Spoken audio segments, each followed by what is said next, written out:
the ISFJ in the workplace. The ISFJ in the MBTI community is known as the defender. And that's a pretty good description. I don't have any issues like I do with my other videos on this one. I would like to add though, defending is not just in terms of people. It's also in terms of traditions. They're the type that believes that there's a certain way that society should function. There's a certain way to deal with people and to serve others. And if we don't have to change it, let's not. So that's the defending part that's not just oriented towards people. Because they're so oriented towards people, they have this tendency to neglect some of their own internal needs in service of others. They love to be loved. They love to also get respect and get noticed for how much they've helped other people. You're gonna find them in roles that are service oriented. So it could be like an admin assistant because you're in service of the boss or service of an executive. It could be a role like a librarian where you're helping people find knowledge. It could be a role like a caregiver where you're helping the sick.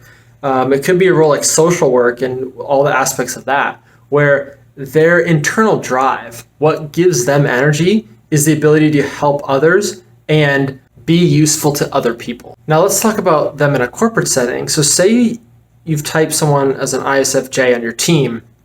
Some of the things you'll have to notice about them is because they're so focused on the happiness of you individually or the team or being polite, sometimes they can get pushed over by others but never say anything about it. So there's a tendency to be resentful at times of people who bulldoze them. And the problem is in the corporate environment that's always asking for, hey, if let's feedback, let's have communication, let's do all these things. They know that there's a certain way to act in society. They are not likely to still speak up, even if somebody has totally trounced all over what they view as the right way to act. But because they are a J type, if someone does violate their code of conduct, their rules for engagement in the workplace, they can become extremely firm, though it's not their natural orientation to be confrontational. People will see them as very calm, cool, and very affirming. There's a natural warmness and affinity that people have towards them. Once again, they view that their duty is to other people. So if someone else asks them for help, if someone else needs them for something, doesn't matter how many hours it takes to do that task. If they have to stay late to complete it, they will. But the negative of that is that people can take advantage of them. You will see other people come to the aid of an ISFJ and say, hey, that's not part of your job description. That's not what you should be doing. Why are you doing all this work? Or why are you staying so late? You're being taken advantage of.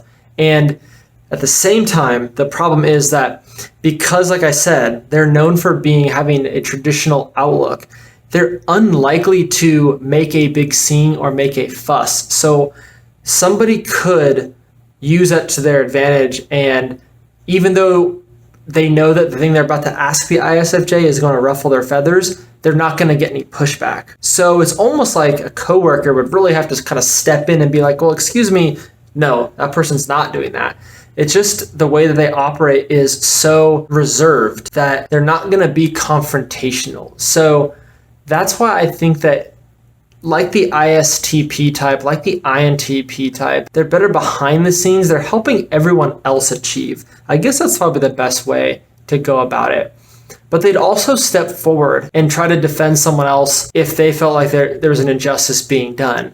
Once again, sometimes they become lawyers actually, and they public defender's office or something like that, where they can help people that don't have a lot of money, that don't have a lot of means, and could be wrongfully accused in their mind. They're very noble in the way that they think about the world because unlike an ISTJ that's oriented towards like logic and reason, they're more oriented towards values and people.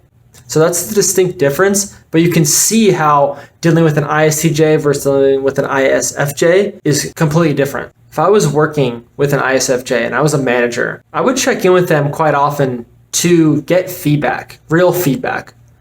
How am I doing as a boss? How are things going with you? because, like I've mentioned, they're unlikely to really speak up all the time.